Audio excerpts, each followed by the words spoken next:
네, 안녕하세요. 영국 석사의 해석, 첫 시간 시작하도록 하겠습니다.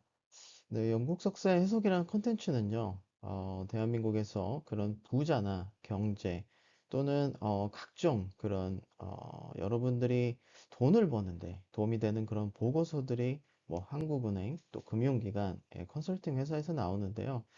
아무래도 일반인 분들은 이 진정한 의미를 알기 어려우실 수 있기 때문에 영국 석사가 사업가 그리고 대학에서 마케팅 교수로 근무했던 그런 경험을 살려서 일반인 분들이 쉽게 이해할 수 있게 해석을 해드리는 컨텐츠다. 그렇게 보시면 됩니다. 네, 그래서 이번 첫 시간 같은 경우는요, KB 금융지주에서 발행한 한국의 부자 보고서를요, 여러분들이 쉽게 이해할 수 있게 영국 석사가 해설을 좀 해드리도록 하겠습니다. 이 보고서 같은 경우는요, 매년, 나오고 있습니다. 그래서 KB금융지주, 그리고 경영연구소, 그쪽에서 발행을 하시고요. 근데 이제 주의할 점은 아무래도 이제 금융기관에서 발행하는 보고서다 보니까, 정말 부자가 되는 방법보다는 어떻게 보면 이게 자산 관리, 하는 데 집중을 하고 있다. 그렇게 좀 볼 수밖에 없어요. 물론 그들이 어떻게 부자가 됐는지, 그런 방법들도 나오긴 하는데, 아무래도 금융회사는, 고객들이, 금융에 투자를 해서 수익을 내야 아무래도 그분들이 운영을 할 수 있기 때문에 그쪽에 좀 중점을 둘 수밖에 없다. 이런 걸 좀 아셔야 되고요. 그리고 이 보고서 자체도 이런 설문조사나 인터뷰를 통해서 자료를 수집하고 통계를 냈기 때문에 어떻게 보면 약간 출구조사, 대선의 그런 출구조사가 잘 안 맞을 경우가 되게 많이 있잖아요. 예를 들면 뭐 샤이, 뭐 보수라던가 이런 분들 때문에 사전조사보다 출구조사 보다 어떻게 보면 실제 개표가 하고 나서 뒤집어지는 경우도 많이 있기 때문에 여러분들이 이거를 절대적으로 믿기보다는 참고 용도로 하지만 특정한 부분은 인사이트로서 의미가 있습니다. 그래서 그런 부분들은 제가 좀 말씀을 드릴 거기 때문에 아마 일반인 분들이 직접 보는 것보다는 제 해설을 들으면서 여러분이 좀 중요 포인트만 이해하시기를 좀 추천드리겠습니다. 저는 총 세 단락으로 좀 내용을 만들었습니다. 아무래도 좀 방대한 그런 내용인데요. 제가 요약을 해서 여러분들한테 1강, 2강, 3강으로 나눠서 첫 번째 한국의 부자 지도라는 그런 주제로 제가 재해석을 했습니다. 그래서 여러분들한테 2024년 기준 KB금융지주에서 정의한 한국의 부자와 현황을 좀 말씀드릴 거고, 그리고 2강에서는 이제 그분들이 현재 어떻게 포트폴리오를 운영하고 있고 어떻게 부자가 됐는지 좀 알 수 있습니다. 그리고 마지막으로는 이제 제일 중요한 게 어떻게 보면 돈을 벌기 위해서는 예측을 해야 되죠. 어떻게 좀 투자를 생각하고 계시고, 그리고 여러분들이 좀 오해하면 안 될 부분과 이 행간의 의미를 잘 알아야 되는 그런 내용들에 대해서 제가 집중적으로 좀 설명을 드리도록 하겠습니다. 제 1강입니다. 한국의 부자 지도. 궁금하시죠? 여러분도 2024년에 대한민국의 어떻게 보면 탑 금융사에서 내놓은 한국의 부자는 과연 누구이고 그들이 어디에 얼마나 거주하고 있는지 아마 궁금하실 텐데요. 저랑 같이 한번 좀 알아보는 시간을 갖도록 하겠습니다. 자, 한국의 부자는요, 뭐, 다행히도 매년 증가하고 있고요. 금융회사에서 정의한 한국의 부자의 기준은요, 금융자산 10억 이상입니다. 예, 금융자산이 10억이 넘으면 부자다. 이렇게 정의하고 있습니다. 네, 여러분 어떠신가요? 동의하시나요? 과연 10억이 넘으면 부자가 맞을까요? 글쎄요. 제 강의를 한번 들어보시면서 여러분도 KB금융주주에서 정의한 한국의 부자가 10억이면 되는지 한번 같이 보시면서 여러분의 그런 의견 좀 들었으면 좋겠습니다. 한국의 부자는요, 크게 늘진 않고 있지만 그래도 조금씩 증가하는 걸 볼 수 있습니다. 하지만 좀 안타까운 점은 우리나라가 이제 산업이 많이 성장률이 떨어지면서 어떻게 보면 이런 부자가 될 기회도 어, 거기에 맞게 좀 줄고 있는 게 아닌가. 예, 그런 해석이 일단 가능할 것으로 보입니다. 어, 보시면 알겠지만 한국의 부자의 절대적인 숫자는 조금씩 늘어나고 있습니다. 근데 증가율은 좀 많이 떨어졌습니다. 2020년에서 21년 코로나 시절이죠. 오히려 부자의 증가가 굉장히 커졌습니다. 여러분이 아시다시피 코로나 때 어, 전 세계적으로 유동성이 엄청나게 풀리면서 모든 자산 가치가 올랐죠. 그래서 사실 코로나 때 돈 번 분도 많이 계십니다. 좀 어려운 분들한테 너무 죄송하지만 투자를 하신 분, 그리고 투자를 통해서 엑시스 하신 분들은 그때 엄청나게 돈을 버셨죠. 근데 코로나 이후에 어떻게 보면 대한민국이 코로나 이후에 그런 시대 비즈니스 변화를 좀 못 따라간 게 아닌가. 그러다 보니까 2023년에서 24년에 부자의 증가율은 2020년 대비 거의 10분의 1 토막 났다. 이거는 좀 대한민국이 여전히 의대를 선호하는 그런 사대주의적인 생각과 이런 혁신에 대해서 좀 천시하는 것 같아요. 뭔가 신기술이 나왔을 때 이게 되겠어 되게 부정적인 분들이 되게 많고 정말 투자가 필요한 그런 신기술들이 사장되는 경우가 좀 많이 있기 때문에 대한민국이 코로나 이후에 뭔가 이 비즈니스적으로 성장하는데 좀 방향을 못 잡고 있는 게 아닌가. 이런 것들이 이 데이터에서 좀 해석할 수 있다고 저는 보고 있습니다.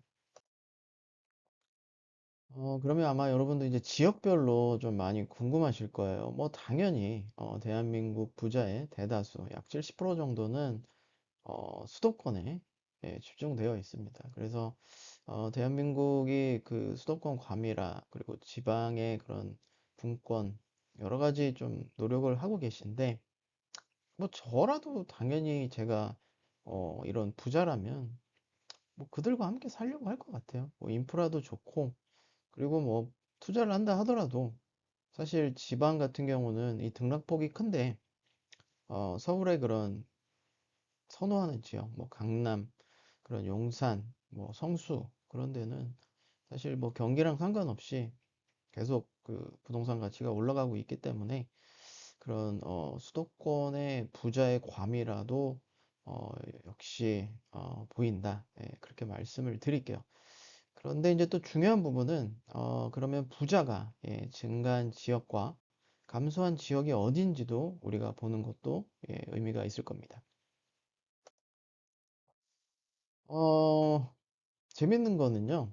뭐 서울 경기도 조금씩은 늘고 줄었어요. 어, 그런데 약간의 감소였죠. 0.2% 정도.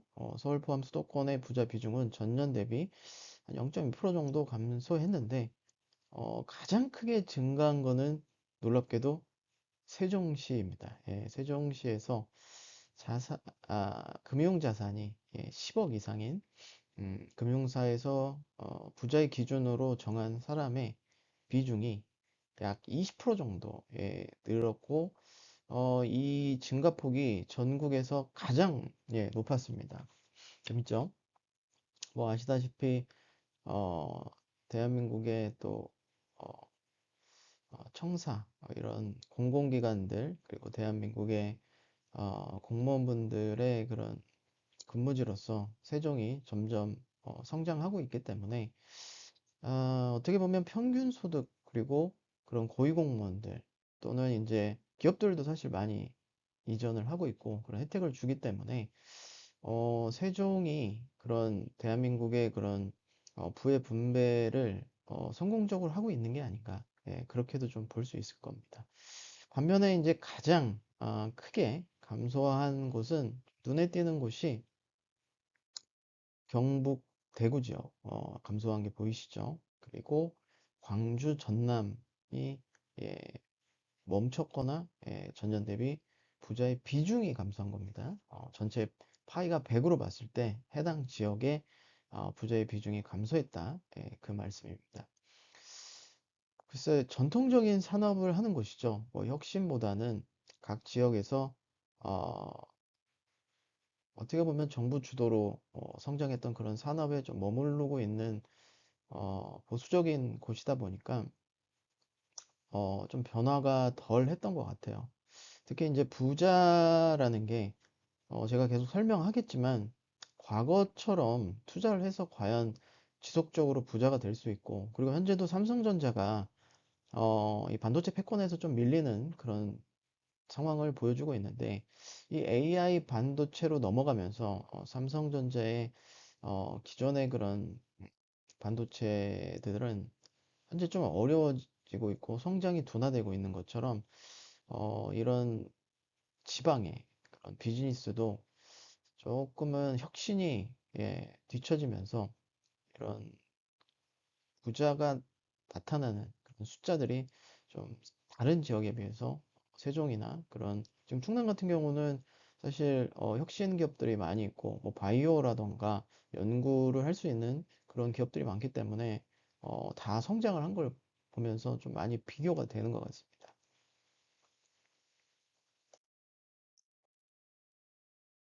그리고 이제 금융사에서는요, 초고액 자산가, 초고 자산가, 좀 말이 예쁘진 않네요. 300억 이상인 자산이, 금융자산 얘기하는 겁니다. 300억 이상인 초고액 자산가, 그리고 그 밑에 또, 고액 자산가, 그리고 10억 이상인 자산가, 이렇게 구분을 짓고 있는데요. 여기서도 좀 부자도 부익부 빈익빈이 보이는 것 같습니다. 초고액 자산가의 비중은 상대적으로 크게 늘었죠. 근데 금융자산이 100억 이상인 고자산가의 비중은 상대적으로 좀 많이 감소했죠. 뭐 여러 가지 이유가 있겠지만 뭐 대체 투자가 늘어서 금융자산이 줄은 거지, 또는 최근에 미국 주식이 많이 오르면서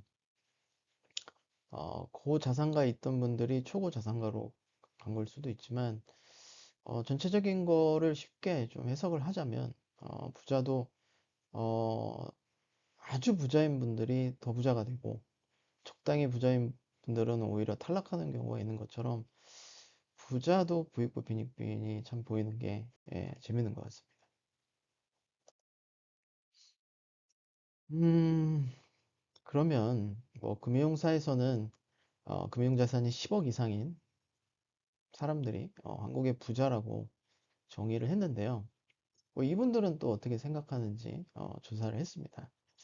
그랬더니 총 자산, 총 자산이 100억은 돼야 이분들은 부자라고 또 생각을 하시더라고요. 근데 이제 보시면 알겠지만 사실 뭐 광역시에 있는 대장 아파트들도 최근에 막 50억 뭐 그런 곳들이 많이 생기고 있잖아요.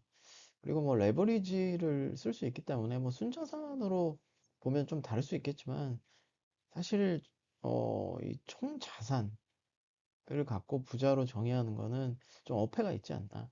그래서 금융사에서 이제 제가 뒤에서 설명하겠지만, 금융자산이란 것이 사실은 전체 자산을 조금 더 잘 대변해주고 부자의 기준에 적합하지 않나. 뭐 전통적인 그냥 대출 포함한 총자산을 갖고 부자를 정의하는 거는 조금 부정확하지 않나, 저는 그렇게 보고 있습니다. 음, 그리고 이분들이 떻게 부자가 됐는지 또 조사를 했는데요. 어, 역시나 많은 비중은 사업소득입니다. 의외로 근로소득의 비중은 많이 줄었더라고요. 전년 대비 약 3% 정도 감소가 했고, 사업소득으로 부자가 된 그런 비중과 금융투자로 부자가 된 비중이 많이 늘었어요. 근데 이제 저는 사실 이렇게 묻고 싶습니다. 과연 이분들이 사업으로 부자가 됐는데 본인의 자녀들한테도 어, 사업가의 길을 추천하겠느냐? 글쎄요, 저는 그렇게 하지 않을 거라는 생각을 합니다. 여전히 그분들도 본인이 사업으로 큰 부를 이뤘지만, 음, 사업에 대한 그런 불확실성 또는 글쎄요.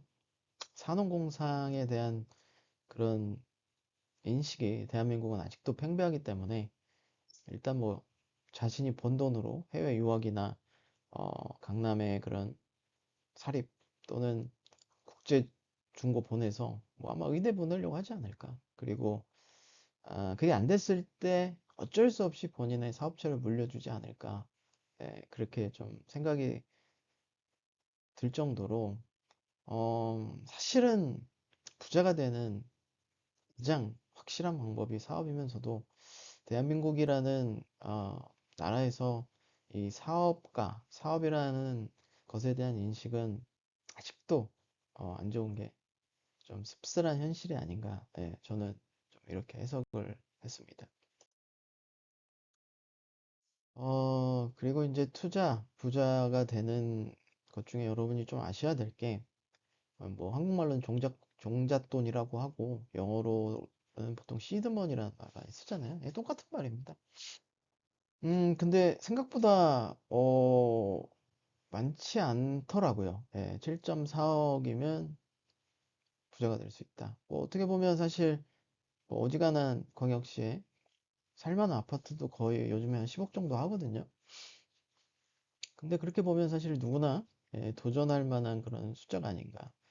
뭐 이 정도 모아서 뭐 투자 한 번만 잘해도 어, 부부가 만약에 합산 소득이 뭐 한 1억 정도 된다고 했을 때 아파트로 투자 조금 한 번만 잘해도 사실 시드머니 뭐 한 10년 정도면 한 7억 모을 것 같거든요.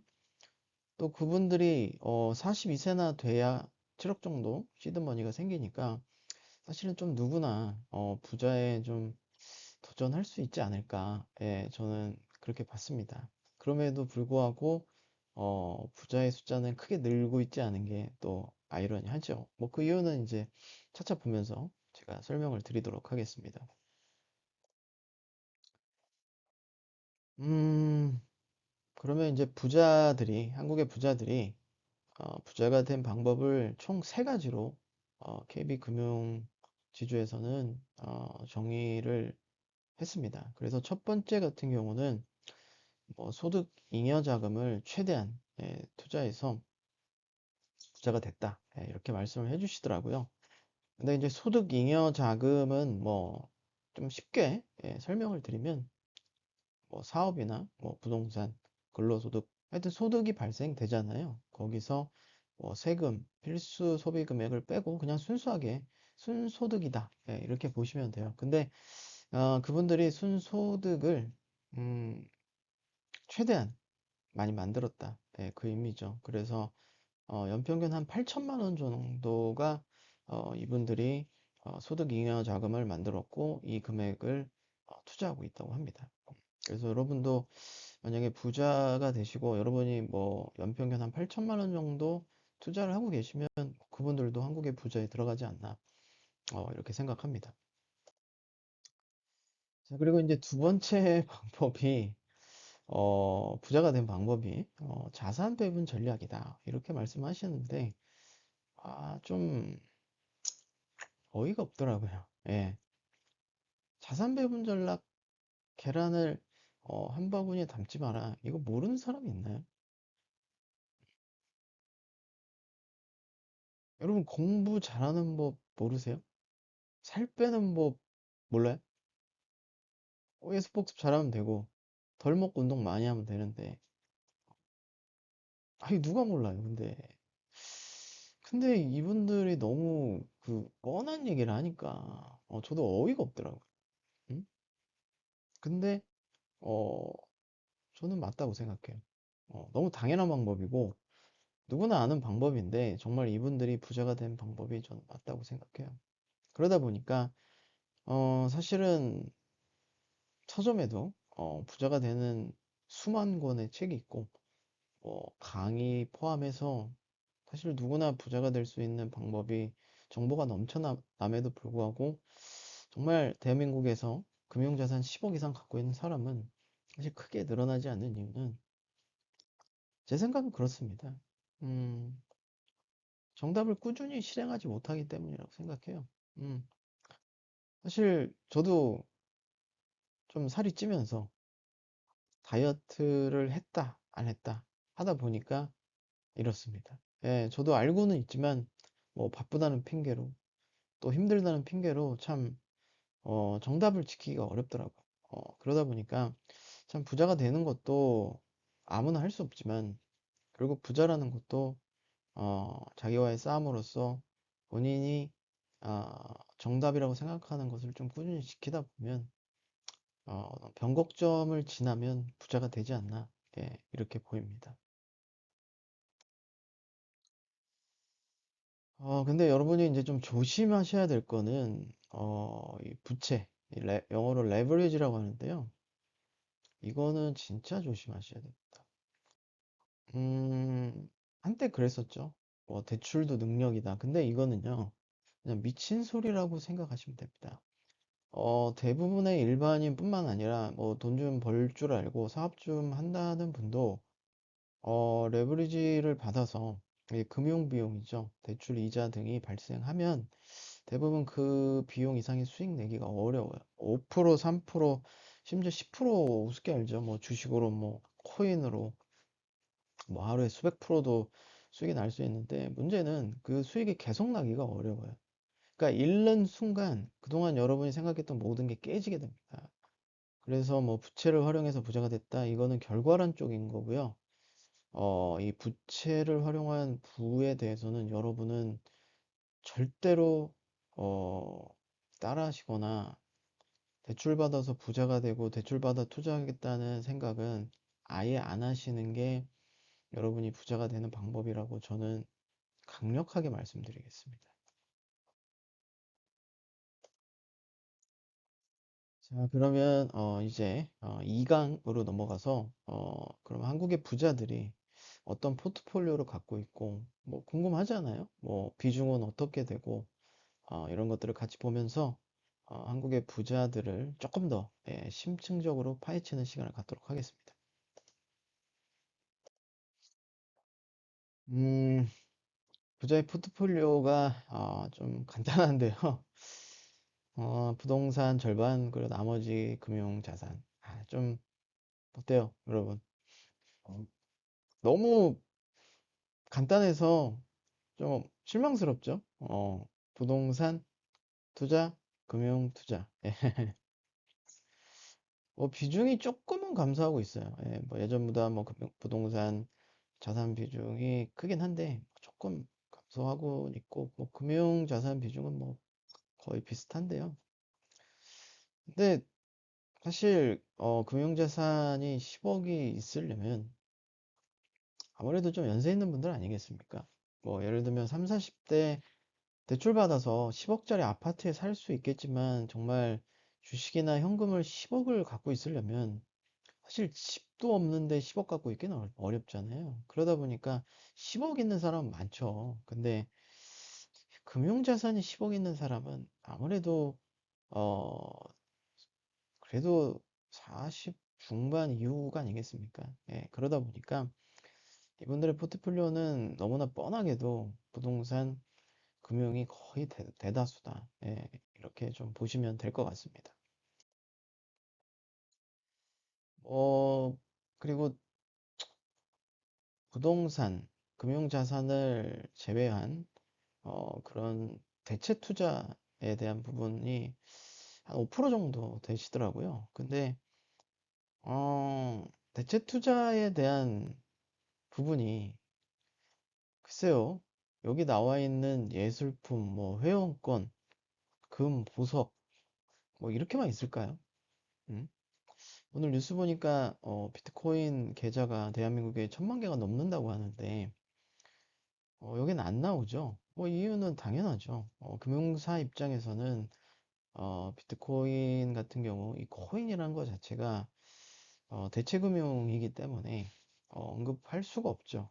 본인들의 이 금융이라는 시스템을 무너뜨릴 수 있는 가장 강력한 수단이기 때문에 여기에서 포트폴리오에 안 나오겠지만 저는 비트코인이야말로 그 외에 다양한 대체 투자 수단들이 저는 있다고 봅니다. 예, 그래서 여러분이 이 금융사에서 발행하는 이 보고서만 보고 부동산과 금융 투자로만 부자가 되겠구나 생각하시는 분들은 좀 잘못 판단하신 거다. 이렇게 말씀드릴게요. 미래의 부자는 좀 많이 다를 겁니다. 제가 점차 설명드리겠지만 오프라인에서만 부자가 나오지 않아요. 지금 여러분이 오프라인에 많은 투자를 하고 계셨다면 아마 실패할 가능성이 훨씬 높을 겁니다.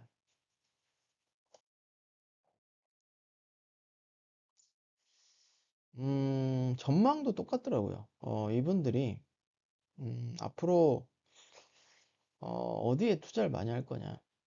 음, 근데 유일하게 증가한 게 뭐 금, 보석 투자하겠다는데 역시나 오프라인이죠. 실물 자산에 투자하겠다는데 저는 뭐 아직 비트코인 투자는 하고 있지 않습니다. 예, 뭐 이유는 아직 제도권으로 들어오지 않았기 때문에 뭐 얼리 어댑터 분들이 열심히 하고 계시니까 뭐 그분들이 수익도 내고 손실도 보면서 이게 제도권으로 들어오기 전까지 저는 아직은 투자할 생각 없지만 대부분이 잘 모르는 이 합의 취미 관련된 사업을 제가 뭐 시작한 지는 얼마 안 됐는데요.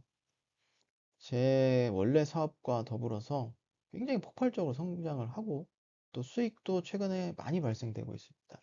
저도 좀 불확실하게 봤는데 사실 남들이 잘 모르는 일반인 눈에는 보이지도 않는 그런 곳에서 투자를 해서 수익을 내는 게 저는 대체 투자라고 보고 있거든요. 그런데 여전히 그 한국의 부자들은 되게 근시대적인 눈으로 왜냐면 본인들이 자산의 상승으로 돈을 벌었기 때문에 기껏 대체 투자라고 해봐야 뭐 금, 보석 정도인데 5% 미만 비중이 얼마만큼 대세 영향을 주겠습니까? 뭐 이분들은 그러니까 사실상 뭐 부동산이나 뭐 금융 투자 외에는 생각이 없다. 예, 이렇게 보시면 되는데 여러분이 이분들 따라하셨다가는 제가 아까도 말씀드렸지만 부자가 되기는 어려울 겁니다. 여러분은 미래의 미래의 부자가 되는 투자에 눈을 뜨셔야 됩니다. 그런 거는 영국특사가 계속 앞으로 강의를 통해서 좀 설명을 드릴 겁니다. 음, 전년 대비 또 이런 총 자산, 포트폴리오에서도 이 거주용 주택의 비중이 늘었다. 이게 좀 저는 눈에 띄더라고요. 어, 이 데이터를 보고 좀 예측을 하자면, 2025년도요, 대한민국에서 강남, 뭐 그 외에 광역시의 그런 대장, 제일 비싼 아파트를 대장이라고 하잖아요. 여전히 오를 것 같아요. 왜냐면 오른다는 건 뭡니까? 누군가가 현재 가격보다 비싸게 사줄 수 있어야 그게 가격이 되는데 사실 고기도 먹어본 놈이 먹는다고요. 예를 들어서 10,000원짜리를 11,000원, 심지어 20,000원을 주고 살 수 있는 사람은요. 초짜는 못합니다. 예, 초짜는 그런 말도 안 되는 미래를 보는 투자 못해요. 수익을 내본 사람만 그런 배팅을 할 수 있거든요. 그렇기 때문에 결국은 이 돈이 많은 사람들이 어디에 돈을 쓰느냐, 그 돈이 어디로 흘러가느냐가 되게 투자에서 중요한 부분인데, 뭐 이분들이 이렇게 여전히 그 아파트죠, 거주형 부동산이 한국에서는 뭐 이쪽에서 재미를 보셨고 앞으로도 이렇게 생각을 하신다면 뭐 싸구려 아파트 가시겠습니까? 뭐 이분들이 비싼 아파트 뭐 갈아탈 때나 또는 투자 목적으로 살 때 이게 어 호가가 실거래가가 되면서 가격이 오르겠죠. 그래서 뭐 이쪽은 계속 좀 오르지 않을까. 뭐 경기랑 상관없이 그렇게 보는데 뭐 여러분이 뭐 50억, 100억짜리 사실 투자는 할 수 없잖아요. 그래서 이거는 크게 오른다고 해서 신경 쓸 부분은 아니라고 생각합니다. 일반인 분들은. 그리고 이제 뭐 대체 투자를 자꾸 금융사에서는 뭐 이런 금, 보석, 예술품, 뭐 가상자산 이런 거 뭐 여기서는 조금 그래도 나오네요. 가상자산. 근데 비트코인이라고 언급을 안 하죠. 코인이라고. 왜냐면 얘네는 그렇게 못해요. 본인의 금융 시스템을 붕괴시킬 수 있는 가장 강력한 수단이기 때문에 이렇게 얘기하는데 대체 투자가요, 금보석이 아닙니다. 어, 이런 구시대적인 자산에 투자하는 게 아니에요. 실물 자산에 투자하는 거는 대체 투자가 아니에요. 가상자산.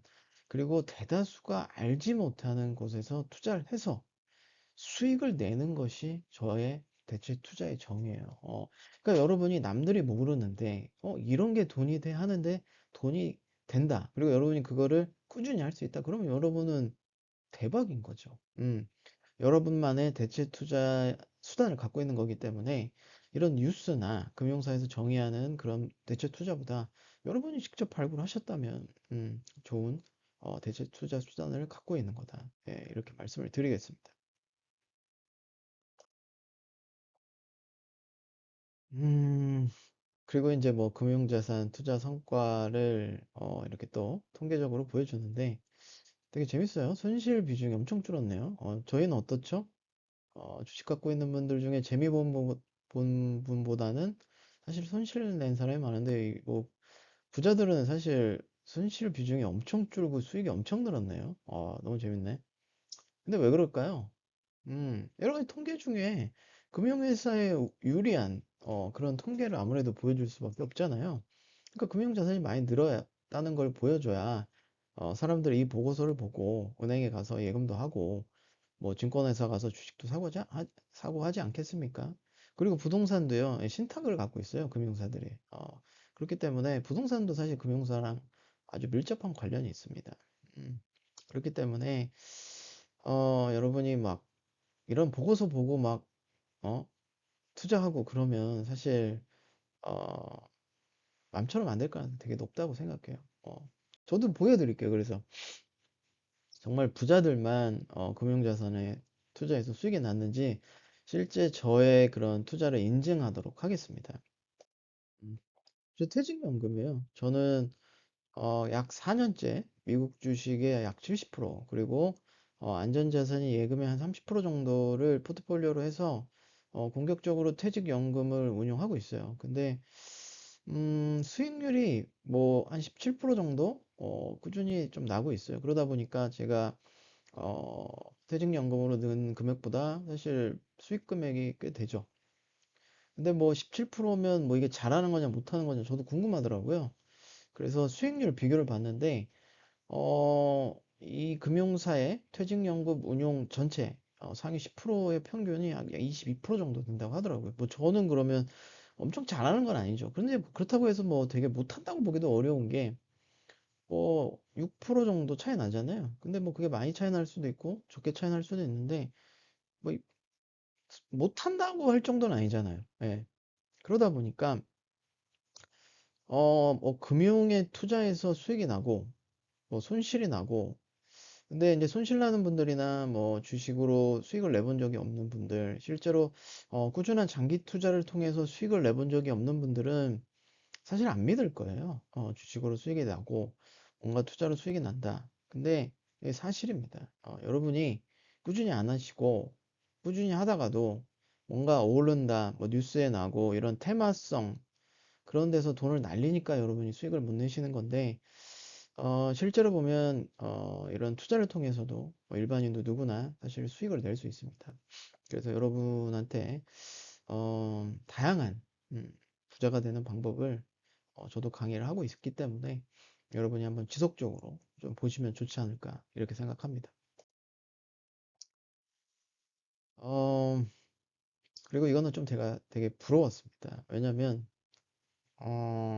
부동산 투자의 성과가 되게 좋으시더라고요.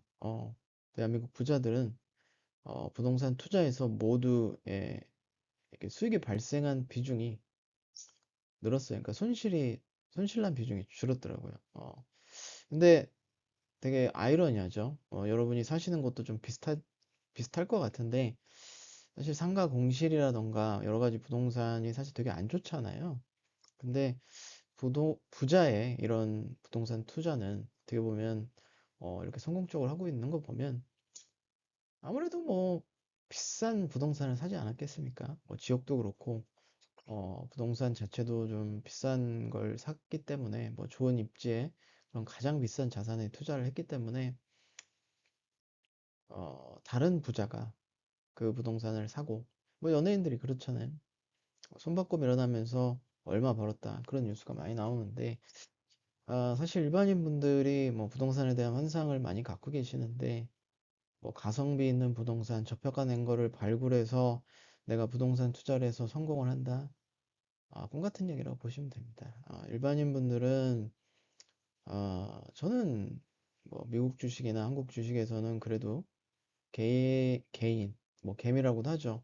수익 날 가능성이 있지만 사실 부동산은 진짜 어렵습니다. 여러분, 어, 여러분이 진짜 전문가가 아니고 여러분이 부동산의 그런 쓴맛을 보셨다면 이 분야는 도전하지 않길 추천드립니다. 레버리지 또 써서 잘못되면 회복하기 어려울 수 있습니다. 자, 그러면 역시 투자에서 또 중요한 거는 미래를 예측하는 거지 않겠습니까? 그래서 대한민국의 부자들이 앞으로 투자는 또 어떻게 생각하고 그들이 어떤 또 투자 방법을 공유했는지 같이 한번 보도록 하겠습니다. 음, 또 똑같은 얘기를 해서 조금 안타깝긴 한데요. 또 단기는 주식이고 장기는 거주형 주택이란 거는 사실 초등학생도 할 수 있는 얘기 아니겠습니까? 그래서 제가 여러분한테 좀 해석을 해드리는 이유가 이런 거예요. 이걸 보면 어떻게 해야 돼요? 여러분이 주식 하셔야 되고, 그리고 장기적으로는 집을 계속 사셔야 되죠. 근데 그게 맞아요? 여러분이 주식 사고 집 사면 그들처럼 부자 될 수 있어요? 아니, 그러니까 이게 참 어려운 거예요. 책을 보고 부자가 되고, 뭐 유튜브 보고 부자가 된다고요? 말도 안 되는 얘기예요, 여러분. 이제 아셨잖아요. 제가 말씀드릴게요. 앞으로는요, 어, 온라인에서밖에 부자가 될 수 없어요. 음, 온라인을 활용하지 않는 사람은 부자가 되기 어렵습니다. 오프라인은 부자가 되는 비용이 너무 커요. 그리고 실패했을 때 그 데미지가 너무 크고 부자가 되려면 정당한 실패를 해야 되는데 그 손실 비용과 그 기회비용이 너무 크기 때문에 여러분이 혹시나 부자가 되고 싶으신 분들은 온라인을 공부하셔야 된다. 그렇게 말씀드릴게요. 어, 그리고 이제 투자 계획에 대해서도 관망이 있죠, 사실. 뭐 2025년 대한민국에 투자하겠냐? 그러면 뭐 전 세계적으로 사실 되게 불확실성 있게 보겠죠. 정치도 그렇고 한국의 뭐 비즈니스가 현재까지는 굉장히 성장했는데 그러면 앞으로 한국을 먹여 살릴 그런 수출할 수 있는 핵심 산업 그리고 경쟁 우위에 있는 산업이 무엇이냐? 그러면 사실 뭐 바이오, 반도체 이후에는 딱히 떠오르지 않는 게 사실이잖아요. 그러다 보니까 한국은행에서도 내년에 금리 내릴 거라는 전망이 나오고 있을 정도로 한국의 경제, 한국의 미래는 좀 어둡다 이렇게 보는 게 대다수 같은데요. 근데 영국 특사의 생각은 사실 좀 다릅니다. 대한민국이 부도가 났던 IMF 시절에도 사실 누군가는 부의 기회를 잡았다고 확신할 수 있어요. 뭐 제가 그때 사업을 한 건 아니기 때문에 그냥 확신한다 얘기밖에 못 하는데 실제로 제 사례를 들면 저는 코로나 때 진짜 초대박이 났습니다. 그때 진짜 너무 쉽게 너무 많이 벌어서 그냥 돈을 흥청망청 벌고 어, 미친 듯이 투자해서 지금은 그 벌을 받고 있는데 저는 오히려 코로나 때 진짜 대박이 났어요. 그러다 보니까 여러분이 부자가 되시겠다면 이런 리서치 자료만 보고 판단하셔가지고는 절대 부자로 될 수가 없어요. 오히려 위기일수록 기회가 생깁니다. 진짜예요. 그러니까 여러분이 어, 많이 공부하셔야 돼요. 참고는 하시되 진짜 부자가 되는 방법은 본인이 찾으셔야 됩니다. 그래서 좋은 강의들 많이 있으니까 여러분이 계속 참고하셨으면 좋겠습니다. 그리고 해당 보고서에서 뭐 이런 부의 이전에 대해서 많이 얘기해요.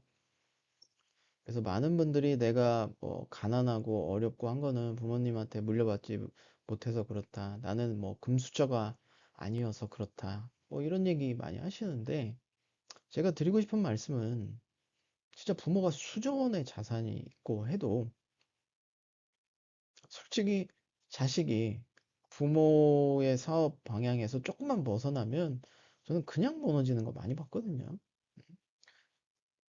대표적으로 대전의 성심당도 사실 날아갈 뻔했어요. 음, 그 외에 한때 되게 잘 나갔죠. 뭐 현재도 뭐 우리나라 제빵 1위 기업이긴 한데 그 SPC라는 회사도 큰아들이 본업에 충실하지 않고 어, 본인이 하고 싶은 비즈니스 하다가 음, 파산했었습니다. 근데 나중에 본업에 충실한 동생이 어, 모 회사를 인수해서 우리나라 1위 제빵 기업이 된 또 사례도 있거든요. 그러다 보니까 부자는요, 꼭 물려받지 않아서 뭐 부자가 못 되고 그런 건 아닙니다, 여러분. 본인이 얼마든지 온라인에서는 저는 기회가 있다. 오프라인은 사실 쉽지 않아요. 예, 오프라인은 뭐 자본 싸움이기 때문에 많이 물려받으면 아무래도 유리하죠. 근데 여러분이 온라인에서는 굉장히 평등한 조건으로 여러분이 부의 경쟁을 할 수 있다. 이렇게 말씀드리겠습니다. 그리고 이거는 초치는 얘기인데요.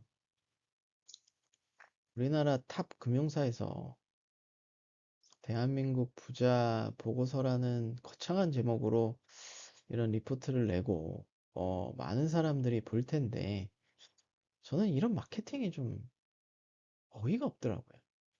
음? 굳이 이렇게 대놓고 본인의 그런 은행의 서비스를 홍보하는 통계 자료를 왜 넣어서 똥칠을 하는지 모르겠어요. 이거 관심 있나요? 생성의 AI 로봇 어드바이저. 여러분 써보시니까 편해요. 어? AI 상담 이거 자꾸 디폴트를 해놔서 저희 되게 불편하잖아요. 그냥 필요도 없는데. 응? 그냥 전화하면 되지. 뭐 지금 필요해요. 전화보다 편해져야 사람들이 쓸 거 아니에요. 응? 키오스크 보셨잖아요. 어때요? 요즘 키오스크가 왜 더 보편화가 되겠어요? 편하잖아요. 우리가 식당이나 카페 가서 굳이 주문하고 그 사람하고 대화하는 게 어땠던 거예요? 필요했던 거예요? 불필요했던 거죠. 근데 어드바이저요? 그게 필요한가요? AI가 해주는 게? 솔직히 우리들은요, 대부분의 사람은 상담받아서 투자 못해요. 누가 투자하는 거 보고 따라해서 투자하죠. 그러니까 의미가 없는 거예요. 근데 굳이 자기네 이런 신규 서비스를 홍보하기 위해서 이런 통계를 넣는 거 보면서 대한민국의 마케팅이 진짜 아쉽다. 네, 저는 이런 생각이 들었습니다. 그래서 여러분이 이제 이런 투자나 대한민국 경제 보고서 볼 때는 좀 선별하는 능력이 많이 필요합니다. 그래서 여러분이 좀 많이 공부하셔야 돼요. 음, 거기 대체 투자가 무엇이냐를 제가 또 얘기하게 되는데, 음, 진짜 이런 금 보석을 왜 대체 투자를 하는지 진짜 모르겠어요. 어. 아니, 비트코인 대체 투자 맞잖아요. 이제는 금융사도 인정해야지.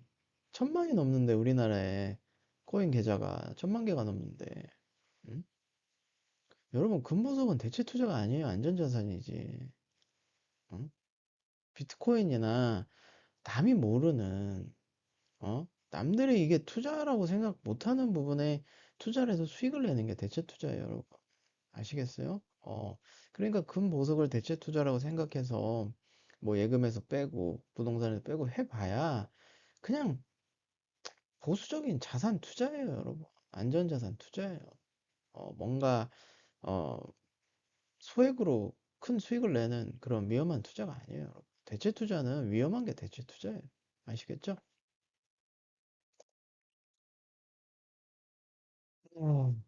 그리고 이제 뭐 금에 대해서 또 이런 리서치를 하셨는데 저도 뭐 많이는 아닌데 좀 갖고 있습니다. 뭐 이유는 사실 싶어서 갖고 있었던 게 아니고요. 뭐 여러 가지 이유로 저도 어쩔 수 없이 좀 금을 갖게 됐는데 올랐어요, 당연히. 예, 뭐 제가 알고 산 건 아니고 금은 그냥 어쩔 수 없이 좀 뭐 이 사업 때문에 약간 거래처를 위해서 제가 조금 금을 샀는데 많이 올랐더라고요. 예. 근데 저는 금 같은 경우는 오를 것 같아요, 앞으로도. 왜냐면 일단 뭐 미국을 제외한 미국이 이제 뭐 트럼프 정부는 아시다시피 뭐 아메리카 퍼스트잖아요. 그러다 보니까 자국의 이익을 우선해서 뭐 관세도 높일 거고 뭐 장벽도 쌓고 그러다 보니까 뭐 아무래도 미국이 지금 전 세계에서 무역 수지 적자를 보고 있고 한 것들이 많이 줄어들 거면 반대로 미국을 제외한 국가들은 수익이 줄어든다고 봐야겠죠. 그러다 보면 어쩔 수 없이 자국의 경제를 부양하기 위해서 화폐를 찍어낼 고 그러면 화폐 가치가 떨어지면 안전자산인 금의 가치는 오를 수밖에 없고 그래서 그냥 쉽게 봐도 안전자산의 가치는 오를 수밖에 없을 것 같아요. 근데 저는 사실 금 투자가 제 사실 큰 포트폴리오도 아니고 뭐 사실 신경 쓰고 있을 만한 금액도 아니지만 저는 조만간 처분하지 않을까 그렇게 생각하고 있습니다. 근데 만약에 뭐 여러분이 금을 갖고 계신다면 저는 뭐 오르지 않을까 그렇게 보고 있습니다. 음, 그리고 이제 이분들이 이제 투자의 방향 속에서도 이 상속이나 증여를 어, 한 비중에 대해서 또 내용이 나오는데 부자가 되기 위해서 부모님 재산을 받고 시드머니를 갖고 시작하는 사람과 진짜 흙수저에서 뭐 아무것도 없이 자신의 힘으로 시작하는 사람의 뭐 출발점은 사실 큰 차이가 나죠. 근데 누가 부자가 되느냐? 사실 유리한 거는 당연히 시드머니를 크게 갖고 있는 사람이 유리한데 최종 부자는 저는 글쎄요 많이 차이가 날 수 있다고 생각합니다. 음, 돈을 버는 것, 부자가 되는 건요. 본인이 전문성이 있어야 돼요, 여러분. 음, 부모님 자산이나 부모님 돈은요, 쉽게 생각할 수밖에 없어요. 그거를 정말 부모님이 이거 손대지 말고 너 여기서 나오는 이자만 써라? 에이, 그게 되겠습니까? 공짜로 얻은 거는요. 뭐 영어로도 얘기하잖아요. easy come and easy go. 음, 쉽게 들어온 거는요. 쉽게 나갈 수밖에 없어요. 그래서 어, 대한민국 부자분들이 뭐 이런 상속 증여에 대해서 많이 고민하시고 뭐 이런 경험들이 많이 있겠지만 그렇지 않은 분들도 어, 온라인에서는 기회가 있다는 거 제가 다시 한번 좀 말씀드리겠습니다. 그리고 이제 해외 투자에 대해서 보면 대한민국 부자들이 굉장히 오랜 기간 꾸준히 투자하면서 수익을 내셨어요. 근데 저도 지금 4년째 퇴직연금을 미국 주식에 넣으면서 느끼는 거는 미국이 이제 달러 패권 국가이자 사실 항상 혁신은 미국에서 일어났잖아요. 그리고 그 혁신을 기반으로 뭐 제조 생산 같은 경우가 뭐 그 다음 일본, 뭐 한국, 대만, 뭐 유럽 등 어, 그런 선진 국가로 넘어가죠. 그러다 보니까 전 세계에서 어떻게 보면 꾸준한 우상향 성장을 할 수 있는 가능성이 가장 높은 곳은 미국이 아닌가 그렇게 생각합니다. 그래서 해외 투자는 저는 추천합니다. 해외 투자 같은 경우 특히 미국 주식 같은 경우는 저는 앞으로도 뭐 진짜 뭐 말도 안 되게 미국이 뭐 전쟁이 나거나 뭐 외계인이 침공하거나 이거 너무 말도 안 되는 얘기잖아요. 세상이 뒤집어지지 않는 한 자본주의 시대 미국이 패권 국가인 이 상황에서는 사실 1등에 투자하면 사실 손해 볼 건 없을 것 같아요. 그래서 해외 투자에 대해서는 저는 좀 포트폴리오로서는 무조건 가져가야 되는 저도 좀 투자의 방향이라고 보고 있습니다. 그리고 마지막으로 투자 이민 뭐 고민하시는 분도 계시고 뭐 한국에서 실패해서 특히 이제 학생분들도 뭐 워킹 할리데이나 뭐 외국 가서 일하고 싶다 그런 막연한 환상 갖고 계신 분들 좀 계신데 저는 무조건 말리고 싶어요. 해외에 나가서 뭐 살겠다, 해외에서 돈 벌겠다는 저는 무조건 말리고 싶어요. 영국 석사 저도 당연히 영국 석사를 했으니까 해외에 거주했죠. 그리고 제 동생은 한 10년 넘게 지금 미국에 있는데 여러분이 착각하시면 안 될 게 여행으로 가는 외국과 살기 위해서 외국에 사는 거는 완전 다르다고 보시면 됩니다. 특히 초등학교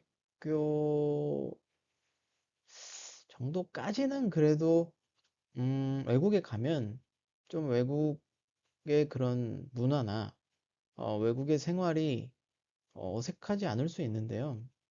특히 이 동양 유교 국가에서 서양에 가서 사는 거는요.